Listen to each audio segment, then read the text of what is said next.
parang last Sunday, yung passages natin, ayan.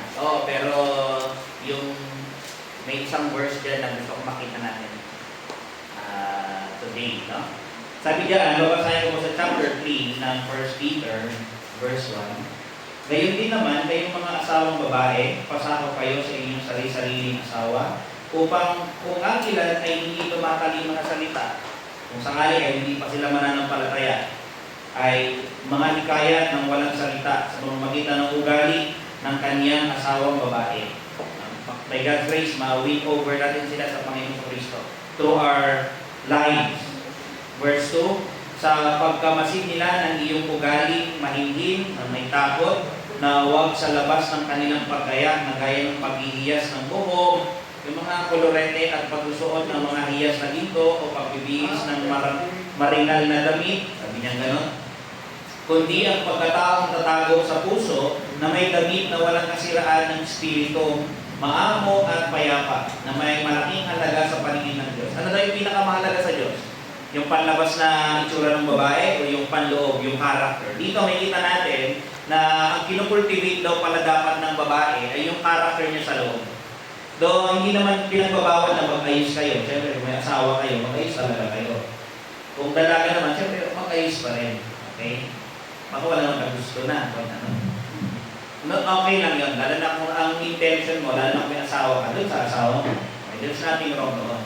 Pero ang sinasabi dito ni Pedro, ang mahalaga daw, pinakamahalaga sa harap ng Diyos, sa paningin niya ay yung panloob. Verse 5, sapagkat ng unang panahon, nagbigay siya rito ng example, ay ganito naman nagsisigayak ang mga babaeng banal na nagsisiahan sa Diyos na pasangkot sa kanyang asawa. Ganito daw yung conduct ng mga naunang mananampalataya. And then sa verse 6, nagbigay siya ng specific example. Sabi niya, tignan nyo, nagaya ni Sarah na tumalima kay Abraham na kanyang tinawag na Panginoon, na kayo ang mga anak niya ngayon kung nagsisigawa kayo ng mabuti at di kayo nang matatakot sa anumang kasindakan.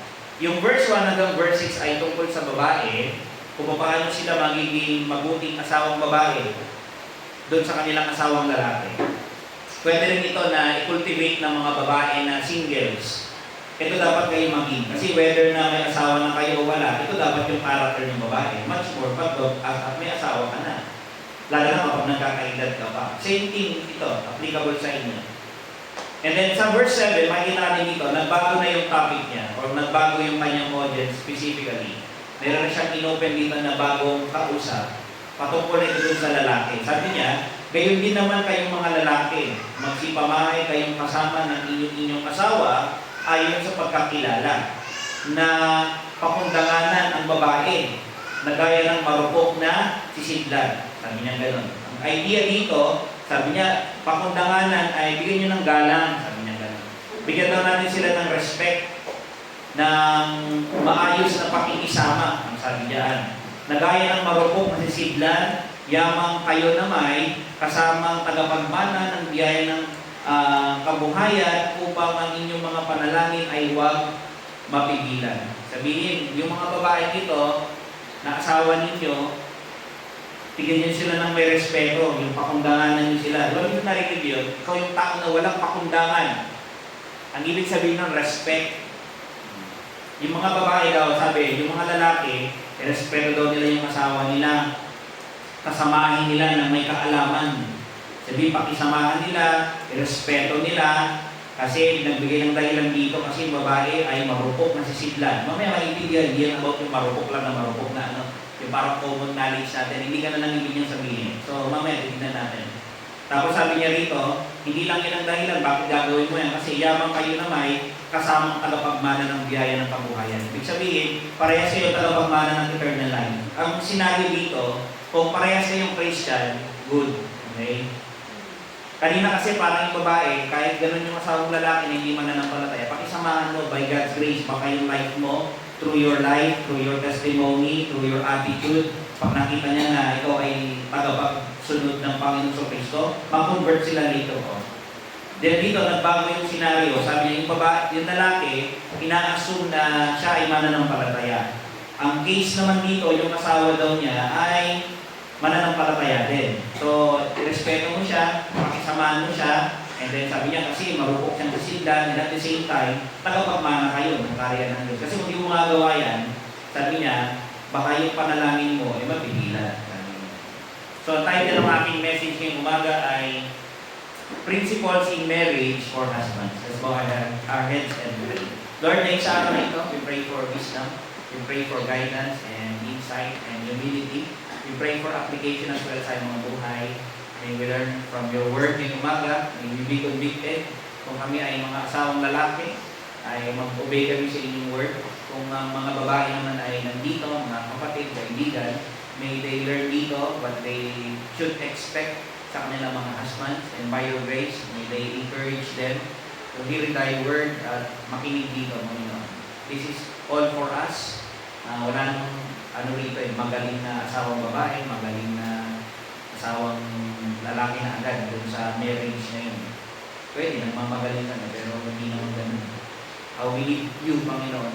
We can be yung maging kami na husband or wife on our own. We need you para ma-mold kami. And we need your word para i-guide kami, Panginoon. Kaya we hope na samahan niyo po kami today. And may you grant humble hearts about sa amin. Fill us with thy truth ngayong umaga and save sa amin. Christ my pray. Amen. Again, ang title ng aking message ay Principles in Marriage for Husbands. Last time, pag naalala ninyo yung lesson natin last Sunday tungkol dun sa mga babae, dun sa verse 1 hanggang verse 6, ano yung mga dapat? Attitude, behavior ng babae. Sabi doon sa verse 1, dapat ikaw ay maging submissive, maging loving, maging respectful sa iyong husband, maging pure, i-protect niyo yung marriage, have a gentle and quiet spirit, sabi niya gano'n. Diba? Pag may mga problema na, hindi yung marunong ka mag-adjust. Okay? Hindi yung na-affect ka masyado ng problema na to the point, magsisisi ka na, magulo na nga, ginugulo mo pa. Pag mga ganong instances, iwasan natin na magdagdag ka. And lastly, yung babae ay to be trusting in God. Or dapat, doon sa kanyang married life, doon sa kanyang marriage, ano man yung situation nila mag-asawa, sa hirap o sa ginhawa, dapat yung mata niya nakatingin sa Diyos. Okay? Hindi natin kaya kasi on our own. Diba? Kasi ganun yung in-exemplify dito is si Sarah. Diba? Hanggang end, talaga magkasama sila. Sana ganun yung natin, goal natin. Okay? And then, pagkatapos nitong banggitin, binanggit dito yung sa verse 7, yung about na doon sa lalaki. Ano yung mga responsibilities niya? Ano yung mga duties niya? Kung malala ninyo, ito yung sinabi ni Apostle Peter doon sa mga mananampalataya na nagpunta doon sa iba't ibang dako. Pag titignan nyo sa 1 Peter 1:1, may mga believers doon na nasa iba't ibang lugar. Ngayon, binigyan sila ni Pedro ng instruction. It doesn't matter ano yung culture dyan sa lugar ninyo, paano tinatrato ng mga tao, yung mga babae dyan, ano yung relasyon nila dyan. It doesn't matter, bahala sila. Pero kayo as Christians, ito yung standard nyo.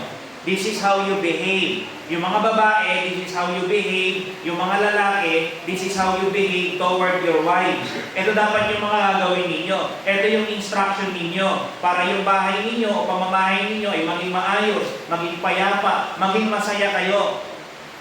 Kaya pag lumabas tayo dito sa design na to ng Panginoon, doon na-experience natin yung gulo.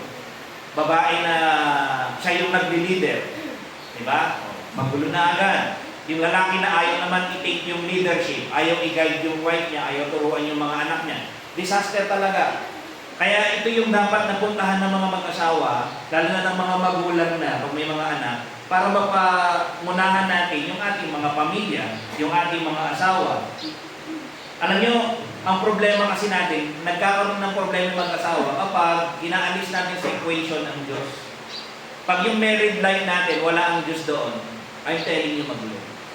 Kaya dapat, ang goal natin, pag tayo nag-asawa, o dun sa pagkakasawa natin, dun sa pagsasama natin, kasama yung ating asawa, isang isip natin na dapat ang Panginoon yung manguna sa atin. Paano yung salita niya yung gagabay sa inyo? O paano kayo mabubuhay bilang mag-asawa, bilang asawang babae? Ang galing nga, kung napansin ninyo, nakaregulate sa Bible anong behavior dapat ang gagawin nyo. Ano yung dapat yung gawin? Sinasabi na. Anong dapat yung gawin? Sinasabi na ng Panginoon. Alam niyo nakakatuwa, bakit ginawa yan ng Panginoon? Bakit sa pamamagitan ni Pedro, binanggit niya doon sa mga mananampalataya? Alam niyo, para yan sa kabubuti natin. Napakatalino ng Diyos. Hindi ba natin ma-appreciate yun? Dapat yun nga po, makita natin eh. Pero alam niyo kung isipin natin, kanina nabanggit ko, napakahirap nito on our own. Kailangan natin yung gabay ng Diyos, yung salita niya, and at the same time, kailangan natin yung pagpupusbus ng banal na Espiritu. Kailangan natin makilala ang Diyos. Kasi paano mo ipapakita yung pagmamahal dun sa partner mo kung sa sarili mo, hindi mo pa na-experience yung pag-ibig ng Diyos. Kaya dapat ikaw una, ma-experience mo yung kaligtasan, yung pag-ibig ng Diyos sa kaluluwa mo, and then only, mapapakita mo dun sa partner mo, sa asawa mo na ito pala yung love na unconditional. Ito yung way na gusto kong mahalin ka. Based dun sa pagmamahal ng Panginoon sa Kristo, tinitignan ko siya para matuto ko paano magmahal unconditionally. Paano ba ako magmahal katulad ng pagmamahal ng Diyos? Gagayahin ko ang Panginoon sa Kristo. The way I treat you. Dapat ganun daw.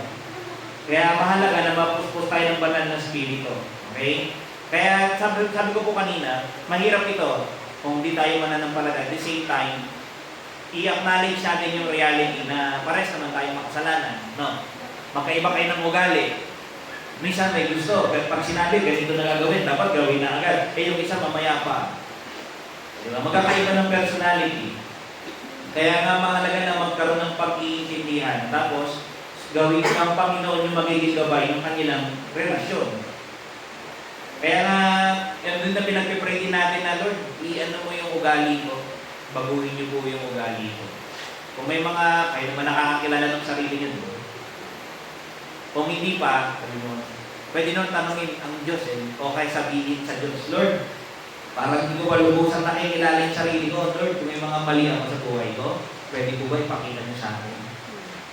Para kung makikita ko, Lord, sana baguhin niyo po ako. Mabago ko po by your grace. Yun naman ang goal natin na gusto natin maging masaya. May asawa tayo, gusto natin maging masaya sa pagsasama natin kasama sila. Isipin natin na sa sarili natin hindi natin kaya. Pero sabi ng Panginoon, we can do all things through Christ. Okay? Sa pamamagitan lang ng Panginoon sa Kristo. Sa pamamagitan lang ng Kanyang Espiritu.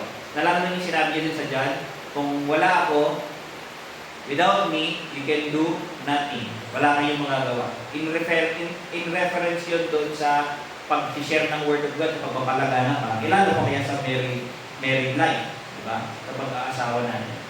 Pero ngayong umaga, gusto kong tingnan natin itong particular na part, yung verse 7, na kung saan binanggit dito ni Peter, yung behavior naman ng lalaki toward doon sa kanyang asawa. Okay? Ano ba ang duty ng mga, or duties ng asawang lalaki? Ano ba yung kanyang responsibilities toward doon sa kanyang asawang babae? Maganda sana, puro marami dito lalaki, no? Yung mga lalaki na nandito, pag kayo naging asawang lalaki, this is a preparation para sa inyo. Ito pala yung sinasabi ng Bible, na dapat maging ako kapag ako nag-asawa na. Yung mga lalaki, ito naman yung lesson ko, para mapa-improve ko, mapasaya ko, yung pagkasama namin mag-asawa. O yung mga young people, hindi ko sila mag-asawa na kayo, ha? Pastor, kailangan matupad na rin yan. Hindi naman. Ihanda mo lang yung sarili mo. Di ba sinabing kayo talaga? Mag-aral muna kayo mabuti. Okay? Pero nonetheless, una natin makita rito, sabi niya sa verse 7, ganyan, likewise, ye husbands, dwell with them according to knowledge. Sabi niya na magsipamahay kayo kasama ng inyong asawa ayon sa pagkakilala. Sabi niya, anong ibig sabihin nun? Pwede natin daw i-render yan ng ganito. Let your manner of living with them be that which is, sabi niya ganon, with knowledge, sabi niya. Yung paraan daw ng pamumuhay natin, kasama daw yung ating asawang babae, dapat daw according doon sa kaalaman. Paano according sa kaalaman? Yung the way tayo yung relasyon natin sa kanya, dapat daw ay mayroong kaalaman. Anong kaalaman? In accordance doon sa Ebanghelyo. Dapat aware tayo doon sa knowledge kung paano ba dapat pakitunguhan yung asawang babae. Para natin malalaman, nakalagay sa Ebanghelyo, nakalagay doon sa Word of God. So, yung mga lalaki, sila dapat yung unang nag-aaral talaga ng Word of God. Sila yung nagbabasa. Kaya pansinin nyo, pag yung babae at lalaki, inaalis nila sa equation ng Panginoon, wala ang Diyos sa buhay nila, hindi sila nagbabasa ng salita ng Diyos, hindi sila nakakarinig ng salita ng Diyos, di ba magulo? Bakit nagkakaganon yung married life nila, yung marriage nila? Kasi nga, wala ang Diyos. Yung mga nandito na mga may asawa, the only reason kung bakit magatagal yung ating marriage is only by God's grace. Sana ingatan tayo ng Panginoon hanggang sa mamatay tayo. Tuparin natin yung pangako natin dun sa ating spouses. Ang sabi natin, sa hirap at ginhawa. Diba? Dapat ganun.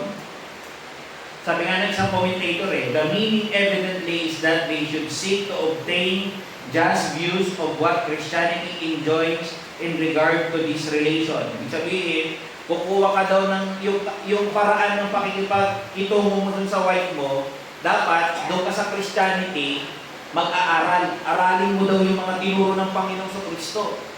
Yun daw yung knowledge na kailangan natin na sinasabi dito. And that they should allow those intelligent views, yung Christian knowledge on marriage, to control them in all their contact with their wives.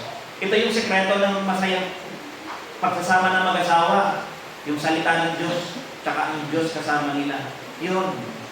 Kasi pareho silang tinuturuan ano yung dapat nilang gawin Pareho silang binibigyan ng aral, ano yung mga bagay na dapat huwag nilang gagawin at iiwasan nila. Kaya dito sa mga nakakatuwa na dapat yung mga husbands, ma-appreciate nila yung design ng Panginoon dito. O kahit kayong mga asawang babae, ito pala yung design ng Panginoon, na yung lalaki makikisama doon sa asawa ng babae. Pero dapat, siya mismo, yung kaalaman niya sa pag-aasawa, nanggagaling doon sa Diyos. Ano nga sa inyo, walang magaling dito na ay magaling na ako asawang lalaki, magaling na rin ako babae. Nagmamagaling. Pwede. Pero magaling, wala. Siguro nga, kaya yung iba, sabihin nyo, 20 years na akong married pastor. Anong level na nung married life nyo? Expert ka na ba? Magaling ka na ba sa kanya, yung relasyon mo? Yung communication nyo, kumusta? Ay, hindi, pastor, hindi kami nag-uusap niyan. Paano ba nag-away kayo? Sabi gano'n. Ay, bibili na lang kami ng plato, pastor ulit. Binabato ba na?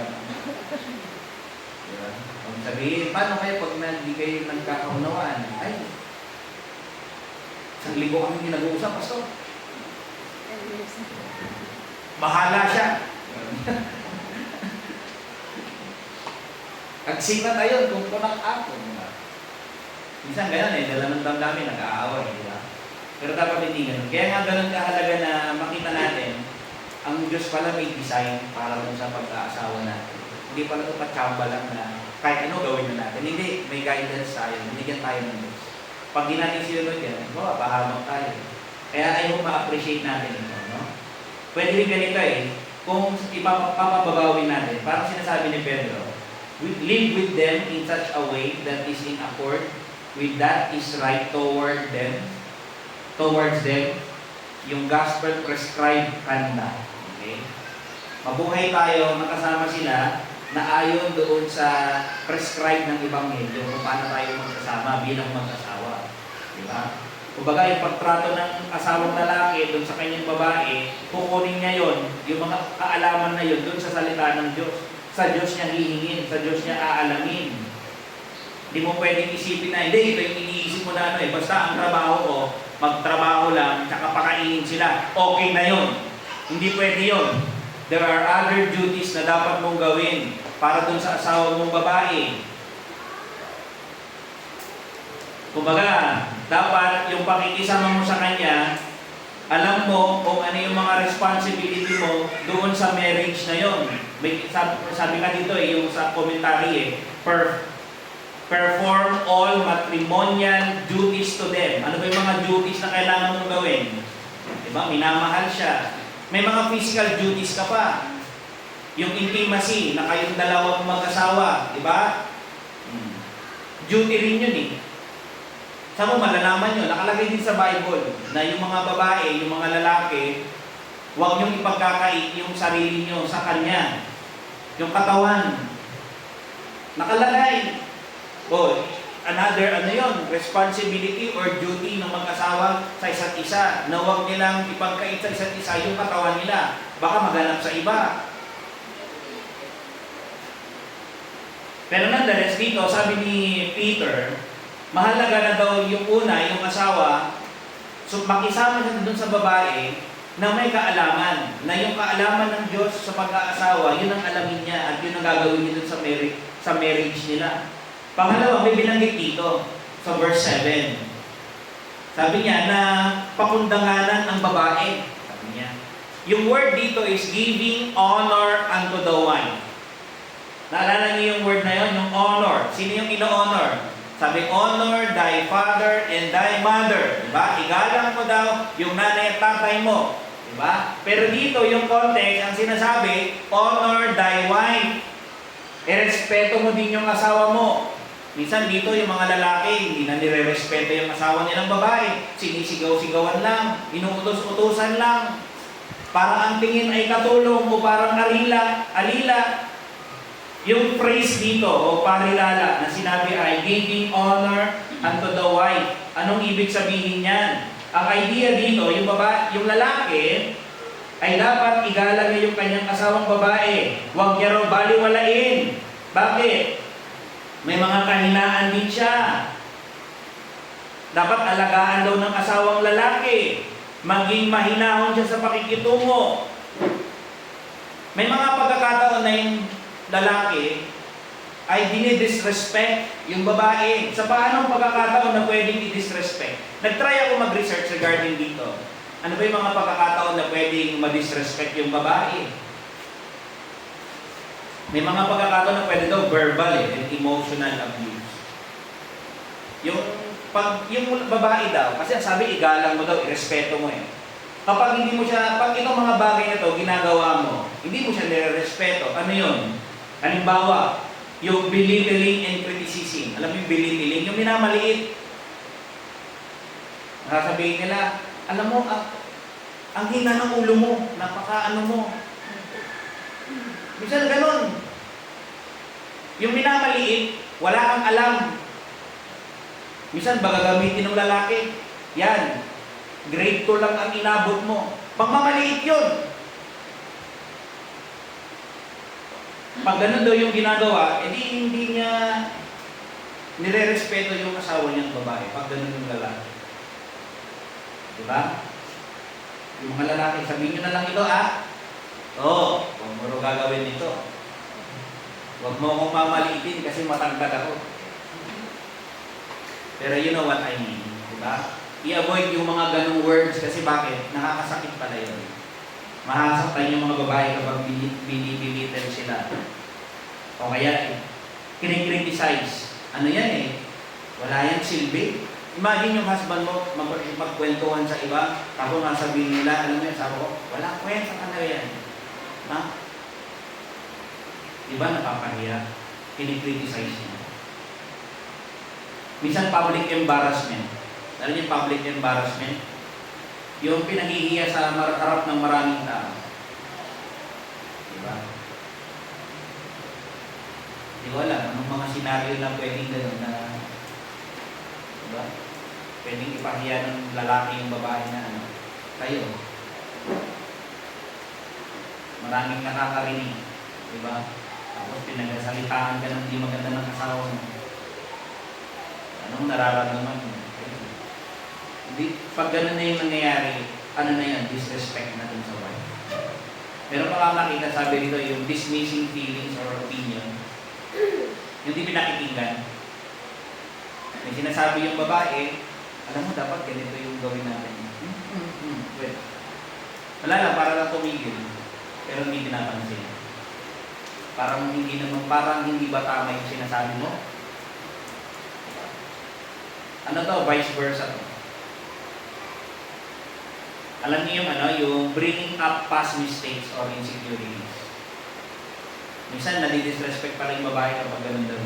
Yung mga dating yung nagawa na. Tapos paulit-ulit namang binabanggit ng lalaki. Dapat hindi na binabanggit. Kasi bakit? Nasaktan din siya. Sayang. Dito sana sila. Pero isa yung ano nito yung link. Diba? Saka nag-upload ako sa YouTube. Ganun yung mali. Kasi sa Facebook nawawala na. Pero kaya try na mag-laki na ng baka. Insecurities. Diba? Hindi ko alam. Ano yung insecurity mo? Diba? Balat, mata, ilong, tapos ngipin, sasabihin ng husband mo, nakilak lang na ako.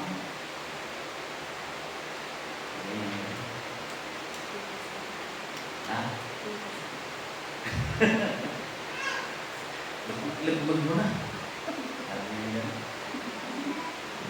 Ay, tumatawa. Pero minsan, may mga mag-asawa na parang joke lang nila. Naman kapag yung sinasabi niya is out of mapamaliya talaga, di ba? Or out of offense talaga. Minsan may mga yung level ng relationship, minsan ano lang yun, lang talaga. May ganun minsan. Pero yung mga ganito dapat iniiwasan din. Less na makasakit dun sa wife. Makasakit dun kanilang damdamin. Minsan ano pa yung mga pagkakataon? Pwede rin yung dishonesty. Alam niyo yung dishonesty? Yung hindi pagkasabi ng totoo. Kunwari, yung husband, ito yung sahod ko. Kunwari lang ito wala akong 500. Ang sahod pala niya, 10K. Magkano sahod mo? 500 lang Yung gano'n. I'm trying to make exaggerate. Pero I hope you get the point. Okay? Lying pa rin yung dishonesty. Sabi niyo yung mga husbands, dapat huwag kayong maging dishonest sa amin. Wala namang problema di ba? Pero minsan, it's just painful kapag nakakaalam ako na hindi ko alam kasi you have your own will sa kayong mag-asawa, paano ba kayo mag-handle ng finances ninyo Pero one thing na dapat sa isip nyo, kung mag-asawa kayo, yung pera nyo iisa lang. Yung pera niya, dapat pera mo din yun. Mag-ibang tao ba kayo? Dapat kung siya meron siya, yun din yung meron ka. Hindi pwede kanya-kanya. Tulad yun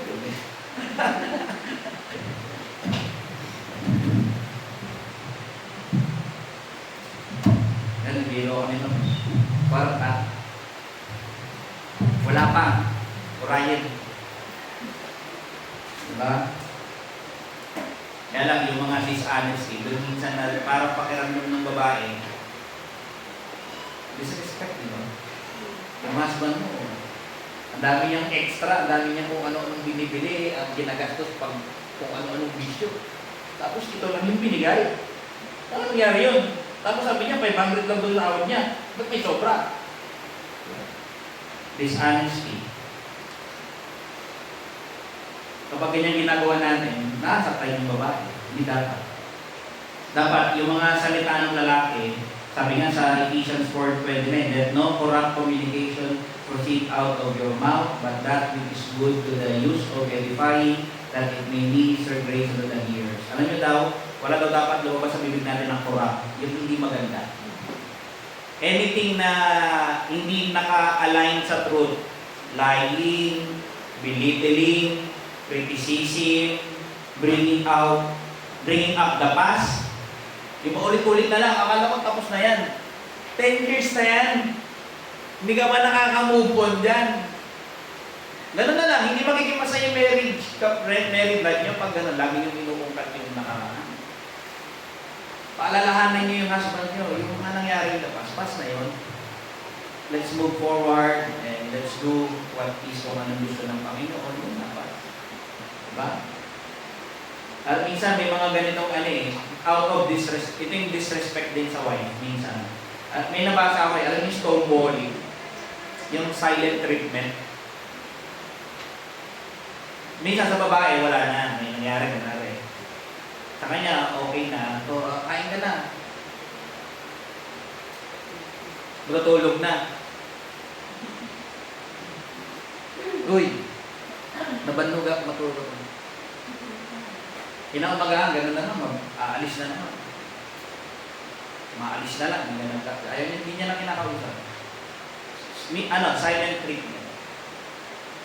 Painful din sa babae. Vice versa to kasi pag sa lalaki, ako, gano'n yung treatment. Masakit din. So, let's learn na form of, disrespect. Okay? Minsan, meron din yung yung unilateral decisions. Minsan, nag-decision ka, hindi mo siya kinoconsult, lalo na yung lalaki. O mga babae, lesson to. May mga instances, most of the time, i-inform nyo lagi yung kung ano yung gagawin mo. Hindi yun parang, may mga nagpapanood ako, nagbabasa ako minsan. Parang daw yun, controlling daw yung husband ng gano'n. Hindi gano'n, it's not being controlling. Ang idea doon is, nire-respect mo bilang babae yung authority mo yung lalaki. Kaya i-inform mo siya. Not necessary na parang ka namang alipin yan, lahat na lang ng hindi. Diba? Out of love yun out of respect. Kaya ako sinasabi sa kanya, i-inform mo siya na ganito yung gagawin ko. Okay? O minsan yung babae, ignoring. Paano yung disrespect din sa babae? Ignoring her needs and desires. Minsan may gusto siyang emotional. Mga love language. May mga babae na gusto nila, niyayakap. No. Kahit walang regalo, basta yakapin mo, masaya na silang gano'n. Iba-iba yung babae. May love language yung five love languages, diba? Minsan time. Kahit wala kang ibigay, minsan, hindi naman ito minsan na isa lang lagi. Usually tatlo, minsan gano'n. Minsan lahat gusto niya yun Pero may mga babae na dapat inaalam din ng husband kung ano yung gusto ba nito. Minsan gusto ng babae time. Anong time? Mag-spend lang ng time. Pwede ba maglakad-lakad lang tayo, quality time. Mamasyal lang tayo. Kahit tichirya lang. Bumili lang tayo ng happy, 20 pesos. Takisa tayo ng coke, tapos mag-usap na tayo doon. Yun lang, okay na siya noon. Pakiramdam niya, mahal na siya ng asawa niyang lalaki ng gano'n. O yung lalaki dapat gano'n, alam mo yung ganito. Huwag natin i-neglect yung emotional, physical, lalo pa yung sexual needs. Dapat pinaprioritize natin sila kung ano yung gusto nila. Ano yung kailangan nila. Diba? Yung lack of support, form of disrespect din pala to. Minsan, ang dami-dami niyang ginagawa sa bahay, yung lalaki minsan, unappreciative. Parang walang kwenta lahat ng ginagawa niya. Walang support man lang na, galing mo thank you Yung mga husbands nyo ba nakakapag-thank you sa inyo? Love, thank you kasi dami mong ginagawa sa bahay, na-appreciate ko yun. Ang anak natin, maayos lagi yung anak natin. Thank you kasi naalagaan mo sila. Ako, naalagaan mo ako. I hope ganun yung husbands nyo. Kung hindi man, sabihin nyo, sabi ni Pastor, dapat daw, ina-appreciate mo ako. Dapat, tinitake mo rin yung mga effort ko dito. Lagi nga ako nagluluto sa iyo Pinaglulutoan kita. Ang gabi, pinamassage pa kita. Diba? Tapos wala man lang arakot, kendiso. Diba? Dapat yan, i-work out. Diba? Sabi ko nga, wala namang magaling dito. We are all learning. Kahit ako. Okay? Pero yan, sana huwag natin gagawin yan. O sabihin nyo, huwag nyo gagawin yan. O kaya minsan yung mayroon pang ibang pagkakataon. Ito, yung lack of support, minsan sa lack of monetary support. Alam niyo, monetary, pera. Bigyan ka ng budget. Ba't ito lang? Sagling ko yan paano mangyayari yan? Hindi na ako mag-shampoo nito. Hindi na ako maghasabon, maglalaba tayo, pero tubig na lang. Kasi magkano na yung bigas ngayon, magkano na yung husbands, dapat kayo nagbibigay ng monetary support. Tinutulungan niyo yung family. Hindi pwede na parang buhay binata. No. Lahat ng pera niya, kanya, tapos kung magkano lang iaabot niya, yun lang yung ibibigay niya, kung ano lang gusto niya. Ang gawin ninyo, bigyan mo ng papel at ballpen. Ilista mo dyan kung ilang beses tayo kumakain. Ikaw gumawa, palista mo. Umaga, lagyan mo ng presyo, itlog, ito yung ulam, tuyo. Wala, ito bilhin mo na. Alam mo ba kung magkano ang bilihin ngayon?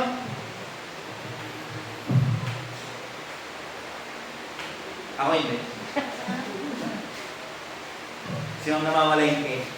Pero the point is, dapat yung lalaki, i-support nyo financially yung kayo mag-provide. Diba? Sa asawa ninyo, bigyan nyo ng support. Walang problema yung yung hanggang dito lang yung kaya. Pagkakasyahin mo talaga. Ang mahirap, yung binigay niya, alam mo kulang na, pero marami pa sa kanya. That's a different story. Okay? Kasi kung tayo nahihirapan, I'm sure kaya natin mag-adjust, di ba? Kakayanin natin. I-stretch yung budget kung may mga asawang babae. Di ba? Ito rin, minsan nahasaktan yung babae kapag yung husband, ganito yung ginagawa. Parang niya napapakita minsan yung disrespect, yung taking her for granted. Parang nag-overlap ito, no? Minsan nababaliwala yung effort mo. Parang sa kanya, normal na lang yung ginagawa mo. Tama lang yan. Parang ganun. Kasi dito kasi yung lagi niya. Parang kumbaga yung mga ginagawa niya sa bahay, parang obligasyon niya talaga yun.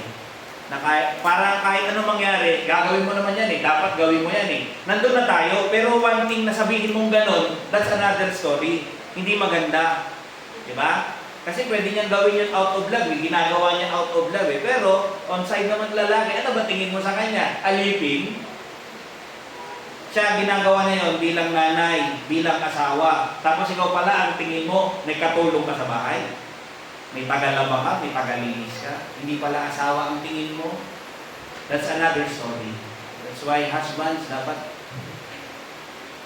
maayos yung pakikitungo natin sa kanila, maayos yung pagtrato natin dun sa mga asawa natin. Huwag natin baliwalayin yung mga contribution nila dun sa bahay. Kahit simpleng paglilinis lang yan, pagluluto lang yan, o pag-aalaga ng mga anak ninyo. Diba? Siguro minsan nababanggit niya gusto mo magpalit tayo? Ikaw ang mag-alaga, ako magtatrabaho. Okay lang din sa akin para matry mo. Wala, siguro minsan kung dumarating sa ganong point. Kasi minsan yung husband, natitake for granted na yung ginagawa ng wife. Pero yung husband, yan yung mga bagay na dapat ay iwasan natin. Dapat unahin natin yung ating mga asawa. Kaya nga minsan, pakaramdam ng babae, walang kwenta siyang asawa. O hindi siya mahalaga dun sa asawa niyang lalaki. Pag minsan, inuuna pa yung barkada kaysa sa kanya. Ang galing-galing, may pang-inom. Pagdating sa bahay, walang panghapunan. No. Pag ganun yung senaryo, yung babae, they felt disrespected. Yung mga lalaki naman, pangit na gawain yun. Sa kaibigan mo, parang ang galante-galante mo sa pamilya mo, kuripot ka. Baliktad naman. Di ba, huwag mo na pakainin yung kaibigan mo. Basta yung pamilya mo, make sure na may kakainin sila, na may baon yung mga anak mo. Baliktad naman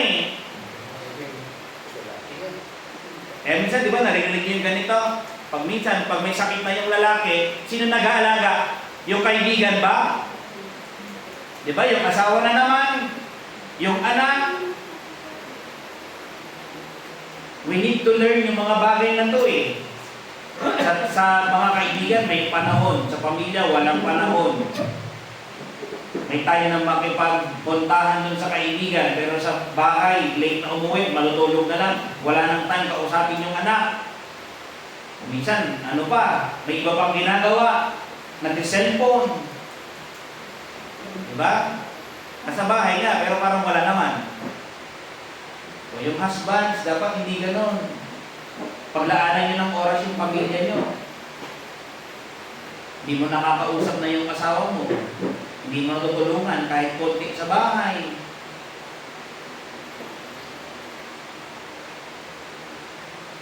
Case to case. Minsan yung may bahay na maraming dapat gawin. Minsan may bahay na hindi ganun karami. Pag masyadong marami yung dapat gawin, tulungan talaga dapat. Diba?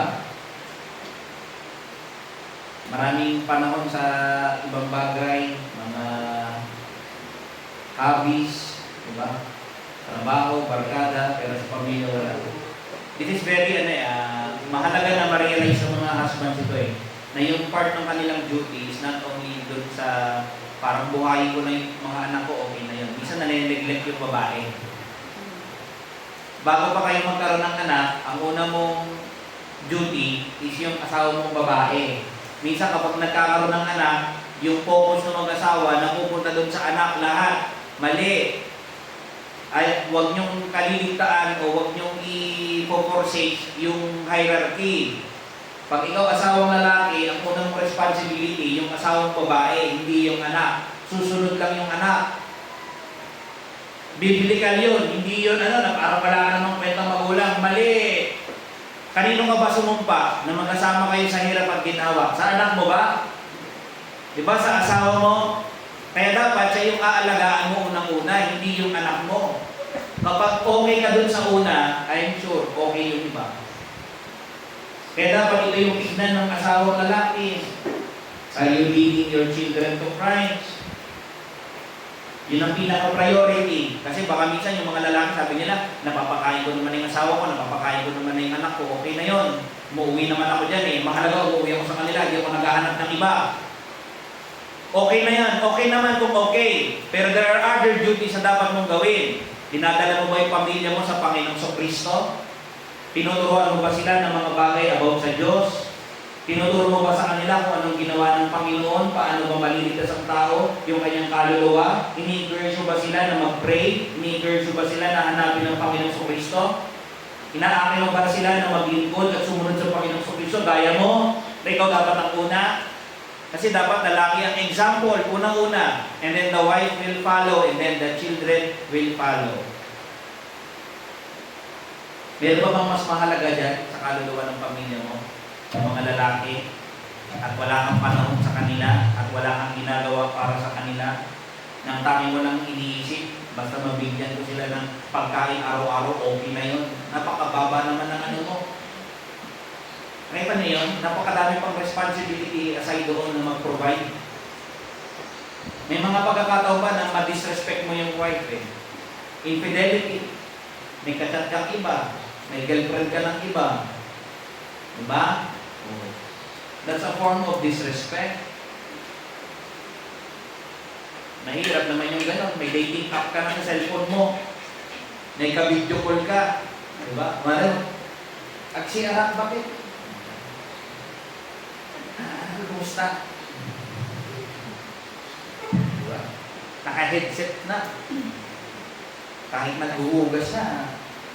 Kahit nasa work pala, may headset na. Di pala, may kausap na ng iba. Diba? So, dapat yung asawang babae kumukuha, kumu-occupy yung time mo. Dapat kayo yung magkausap kayo yung magka-video call. Yan, a form of disrespect. Diba? Minsan yung asawang lalaki nagpo-post ng mga picture ng ibang babae. Diba? Imbis na yung i-post niya yung picture nila mag-asawa o ng pamilya niya, ibang babae yung pinapost. Form of disrespect. Kung ikaw yung babae, nakita mo yung husband mo gano'n, di ba pangit? But yun, dapat ako na lang, di ba? Hindi man ako silosa Anong hindi silosa? Mali nga hindi maganda Minsan, din, parang boss yung dating. Inutos-utosan na yung babae, alam mo, alipin ang tingin. Minsan yung mga lalaki, ayos din kung paano ba nila tinitingnan yung kanilang asawang babae. Diba?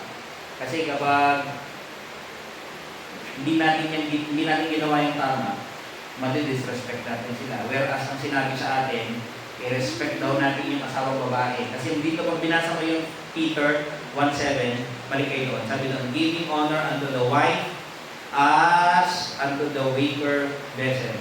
May word na as, A-S. Nagbigay ng reason. Okay? Ano yung rason? Bakit dapat mo siyang irespeto? Kasi siya daw ay weaker vessel. Ano sa Tagalog yung weaker? Ang sabi dyan ay, siya daw yung babae na marupok. Hindi ito yung marupok na chat nung iba, bumibigay. Hindi ganun yung idea nito. Okay? Yung idea ng pagiging marupok dito is, tingnan mo na natin yung vessel. Yung vessel dito, it could mean yung katawan. Okay? Yung babae daw ay weaker yung body. Okay? Or minsan, pwede yung idea, yung kanilang wife mismo. Yung wife ay weaker. Yun yung word na vessel, minsan ang word ay, ang ibig sabihin ay body, minsan daw ay wife. Kaya lang sa context natin, dinagdag yung word na weaker. Anong ibig sabihin kapag nandun na yung word na weaker? May nabasa ako, may mga iba't iba silang speculation dito eh. Sabi nila, ay yung babae daw ay weaker or marupok ng babae kumpara sa lalaki. Kasi daw, yung physical, tignan mo, yung mga lalaki nagbubuhat kahit mabibigat na container, yung babae, hindi nila kaya buhatin. Hindi ito ibig sabihin ito kasi mas malakas si Heidi Lindia sa akin eh. Diba? Diba? Kung lakas ng physical, mas malakas si Heidi Lin sa akin. O weaker vessel ba siya? Hindi. Hindi ito about physical, yung binabanggit dito. Eh, yung iba naman, may mga speculation, sabi nga noon. Kaya weaker yan, kasi babae daw ay na-deceive, naloko ng serpent. Yung parang madali mautok. Weaker. Mas mahina, marupo. Yun ang sabi nila, no? Pero pag dito tinitignan ko yung context, I think dito, na ang ibig sabihin ng weaker dito is in regard lamang doon sa kanilang structure ng kanilang role. Okay? Weaker. Parang, kumbaga, sa structure, equal sila sa harapan ng Panginoon. Pero when it comes to role, yung kanilang mga tungkulin, ang head ay yung lalaki, yung babae ay weaker. Parang medyo mababa ng konti. As far as role is concerned.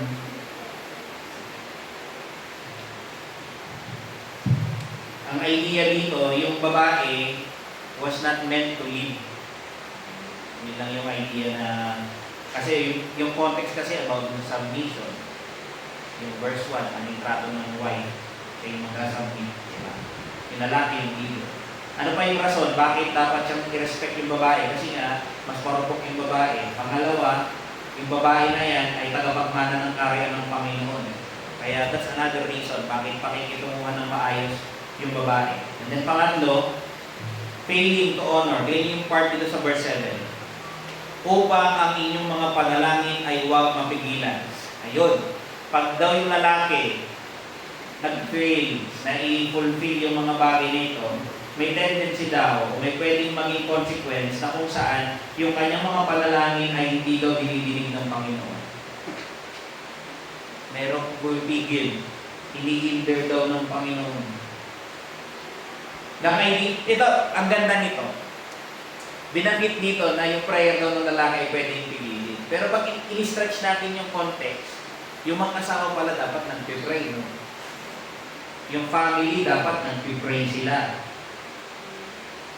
Alam ang sabi mo, ay, prayer, mag-pray na lang siya ng sarili niya. Oo, walang problema doon. Pero dapat as a family, yung couple, kasama yung anak, nag-pray din sila as a family, as a couple, dapat nandoon, nag-pray. Kaya sabi nga dito ni Clark, it is necessary that they should live together in such a manner to prevent all family contentions that they may not be prevented by disputes or misunderstanding. From uniting daily, uniting daily in this most important duty, family and societal prayer. Dapat doon nag-pray. Dapat yung pag-asama, may kasamang prayer. Alamin mo yung salita ng Diyos, i-obey mo yung salita ng Diyos, samahan mo ng panalangin. Yun ang ano sa atin ng mahaba at masayang pag-asama ng mga mag-asawa. Dapat daw, sabi dito na yung sinulat ko, this tells us that the couple, husband and wife, that pray together. The husband living with her, following the gospel way of relating to his wife, obeying God's will of treating her. In short, leading the wife through respect, acknowledging her role, her weaknesses, and understanding her, praying for her and with her in unity and harmony would likely that their prayers would be answered. Pag ginagawa to, yun, okay.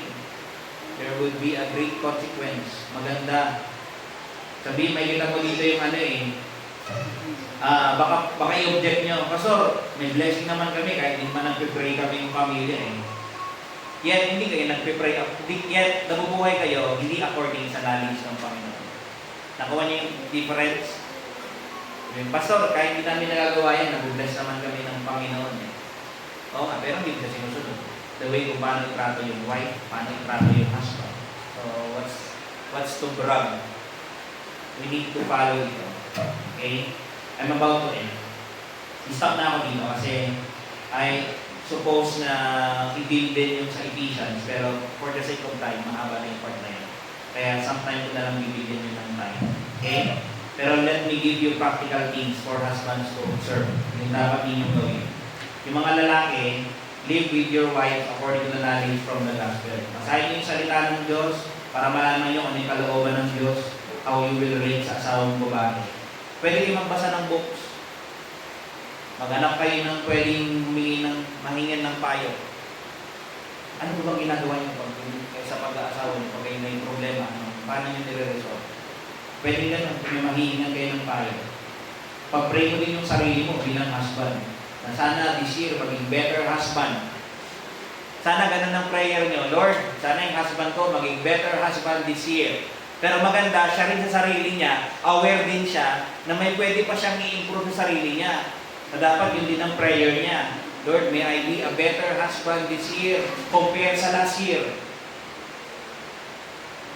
Ano yung point? Dapat nag-grow tayo as a husband. O yung mga lalaki, mag-grow din dapat kayo. Ngayon yung time, mag-grow na kayo to be a husband material. Kasi pag ito, ganito, nagre-reflect yung character na ganito, pag nakita kayong babaeng single, ito yung lalaki na dapat sinasagot. Asawahin lalaki. Same way with the wife, sa mga babae na single. Mag-reflect sa inyo yung character na what is to be a good wife.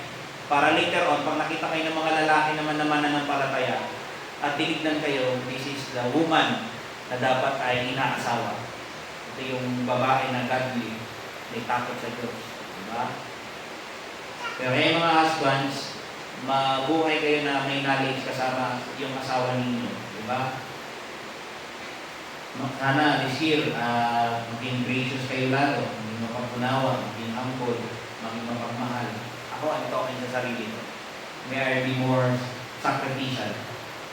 Yung mga lalaking asawa, honor your wives. Itrato nyo sila ng maayos through your actions, through your words, and through your thoughts. Pag-pray nyo rin yung asawa nyo babae. Hindi ko lang alam kung na-experience yung mga babae na pinupuri kayo ng asawa nyo. Sarap yung luto Champion, di ba? Ano ba naman yan? Masarap pa yung luto ni kumare. Mahirap na yun. Diba? O dito ka kumain, hindi ko alam, I hope na yung husband nyo, sabihan nyo, pag ano din, purihin mo naman ako. Hindi naman yung pagkasabi mo gano'n, alam mo, gano'n dito. Yung alam mo niloloko kasi kasasabi mo lang eh. Yung sincere din, di ba? Kaya yung mga lalaki dapat i-appreciate nyo rin, purihin nyo rin yung mga asawa nyo, kasi magpasalamat kayo. Cook her. Hindi. Cook for her. Di ba? Cook her. Di ba? I-ano nyo rin. Pagluto nyo, paglutuan nyo, tatuhin nyo na maganda. O kaya, bilan nyo ng bulaklak. Binilan na ba kayo ng bulaklak? Kahapon, araw daw ng mga puso. Di ba? Kahit man lang, yung bulaklak ng kalabasa. O kaya katuday. Pwede na yon, double purpose. Bakit? Bagin flowers for you, kukunan. Tapos may design, may mga alukon. O, di ba yan? Tapos ang ilalim niya, malunggay. O, di ba? Mga malunggay, nakaganon. Tapos may mga katuday, tapos may mga alukon. O, parang bouquet yung dating. Mamaya, ina-brown na yan. O. Anong sabi? Di ba? It's the thought that counts. Sabi niya gano'n, di ba? O, yung heart, naalala ka niya. O, inisip ka niya. Kahit man lang choco-mani na chocolate, isang pack na gano'n, tapos nilagyan ng ribbon. O, bakit? Baging. Ayatan ka. Di ba? Yung malalaki, bilan mo ng bag. Kung anong gusto, chocolate, damit. O kaya dali mo sa Novo. SM? Hindi, minsan gusto nila yung mga kitchenware eh, di ba? Mga kung ano-anong abugot. Di ba? Masaya ng ganun eh. Cabinet. There are times hindi naman kailangan ng expensive. I-date mo. Sabi ko kanina, bumili ka lang ng ano dyan, fishball. Hinta, mapunta dyan sentro, apay, mga natin fishball. Tapos pagkatapos mo, pupunta kayo din sa may karayan, mag-uusap lang kayo sa gilid ng karayan. Yung time nyo together, di ba? Dapat ginagawa niya yan, often. Di ba? Huwag naman, kumbaga, minsan yung mga lalaki nag-i-spend ng pera sa sarili nila, mag-spend kayo lalo din sa wife niyo. Okay? Make it maging balance. Ang sabi nga doon sa Ephesians 5:28, so all men to love their wives as their own bodies. Paano daw mamahalin ng lalaki yung babae? Katulad kung paano niya minamahal yung sarili niya. Ginugutom ba niya yung asawa niya? Ginugutom ba niya yung sarili niya? Kung hindi niya dapat hindi niya gugutomin yung asawa niya. Kung dinadamitan niya yung sarili niya, dadamitan niya din yung asawa niya. Di ba? Sabi niyo sa asawa niyo, bigyan kayo ng pera. Di ba? Para minsan mabili mo rin yung gusto mo. Okay? Dapat ganun yung mga lalaki, trato ng maayos yung asawa, di ba? Ipariban mo. Ano bang gusto? Ipamanicure mo, ipapedicure mo. Lakay, hindi mo man lang ako pinapagupitan, pinapapedicure o kaya manicure. 80, magkano ba ngayon yan? Yung pedicure, manicure. 150 ba? 100. Yung malaki mo pag-pedicure. Aanin na magtatanim. Magsisik ka rin naman. Iba na lang, sabi gano'n. Pwede naman, magpaalang kayo mag-deal. Kung ano yung ay, huwag mo pala, magsisik ka pala ako bukas Iba na lang garod anong garod kayo mo. Diba? Dapat ganun din Pero alam nyo, kahapon nag-celebrate yung mga tao. Mahal daw nila yung mga tao. Mga mahal nila sa buhay. Pero yung mga ganong event, di ka dapat naiisip natin yung pagmamahal ng Diyos. Diba? Naalala ko, puro puso-puso yung mga paligid nila. Tao yung nasa object Pero higit sa lahat, yung example ng great love, di ba? Panginoon sa Kristo. Ang sabi nga ng Ephesians chapter 2, verse 8, verse 4, di ba? But God, who is rich in mercy for His great love. Kahit nga alam nyo mga kapatid, kahit yung event na ganyan, parang worldly naman yan, pastor. Pwede mo naman yan i-redeem May makita kang beauty dyan na magre-reflect pa rin ng Diyos, di ba? Kaya ang isipin natin, Lord, thank you po kasi minahal mo ako. Yung mga tao nakapokus ngayon sa pagmamahal ng tao sa kapwa-tao There's nothing wrong doon. Pero di kaya maalala ko lalo yung pag-ibig ng Diyos sa akin. Kaya itong asawa ko ito, kahit bakal to, mamahalin ko to. Diba? Mamahalin mo siya kasi meron kang idea na example ng pagmamahal ng Panginoon Kristo. And I hope yung mga lalaki ito yung gawin natin, no? Yung mga babae rin, matuto kayo. Diba? Maging gentle, maging wise kayo. Yung mga nabanggit dito, say it in a humble way, in a loving way, at naaral ko tayo. Kuna ni Pastor, nabigay nga lalaki nga asawa, ikanda ng pikwarta, di dyan Baka ngayon lang naalala niyo sa mga sinabi ko, Wag naman. Madami akong sinabi pa maganda, pero mamaya yun lang yung binanggit nyo. Palagay si Pastor yan, yun lang ang Diba? Pero you know what I mean, okay? I hope na i-regard natin ito sa ating mga puso. Let's bow our heads and pray. Lord, thank you sa araw na ito, and we give praise and honor sa inyo. Bless your people today. We pray na meron nang wala pang kaligtasan, may realize yung great love ninyo na sinugo niyo yung bugtong yung anak para tumamagitan niya yung same po kami. Kaya kami rin po mga couples, hindi namin kaya on our own to maintain yung aming marriage. Kaya we pray na i-guide niyo po kami, i-protect niyo po kami, may we love each other, yung aming mga partners. And I pray, Lord, may mga kapatid dito na wala pang kaligtasan yung mga husbands nila. I pray, Lord, na iligtas niyo po sila so they will be able na show yung Christ-like love toward their wives for the glory sa Panginoon. We hope for your mercy. We ask for your grace sa lahat ng ito, Panginoon. And help us dahil kami mga tao na nangangailangan. And how we really need you. We give honor and glory sa inyo today. In Christ's name we pray. Sige po, kanta tayo. Our closing